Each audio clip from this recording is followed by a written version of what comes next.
ভবিষ্যৎ নিয়ে আমরা কেউ কিছু বলতে পারি না, কারণ আমি আপনাদের মানুষ। আমি সবসময় আপনাদের কাছাকাছি থেকেছি, আপনাদের পাশে থেকে আপনাদেরকে ভালোবেসে আপনাদের সাপোর্ট নিয়ে কাজ করেছি। সো সেক্ষেত্রে অনেক কিছুই আসছে, সেটা আসলে আমি ওই ব্যাপারগুলোতে আমি কি বলবো, কারণ আমার কাছে মনে হয় যে বর্তমানটা যেহেতু আপনাদের সাথে আছি সেভাবেই চলতে চাই। আর সামনের ফিউচার ভবিষ্যৎ নিয়ে আসলে তখন যা ঘটবে ওগুলো নিয়ে কথা হবে।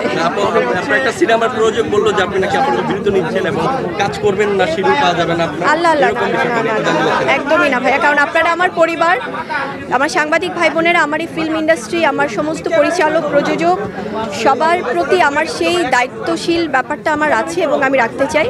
সো কোনো কাজকে হ্যাম্পার করে আমি কখনো কোনো কিছু করিনি, করবো না, এবং আমি আপনাদেরই মানুষ, আপনাদেরই পরিবার, আমি আছি এবং থাকবো। এই জন্য আমি একটু আগেই বলছিলাম ভাইয়া যে আমরা বর্তমানটা নিয়ে বাঁচি। বর্তমানে আমি যেহেতু আপনাদের মাঝে আছি, আপনাদের সাথে আছি, সো এটা নিয়ে থাকি। অনেক গুঞ্জন, অনেক রকম অনেক কিছু আসছে, যেটা হয়তো বা সময়ের সাথে সাথে আপনারাই জানবেন, আপনারাই বলবেন যে আপু এমনটা শুনেছিলাম, এমনটা তো না, আবার এমনটা হয়েছিল, ওটা তো মিলেছে। সো ওগুলো হবে কি সময়ের সাথে সাথে সব কিছু ক্লিয়ার হয়ে যাবে।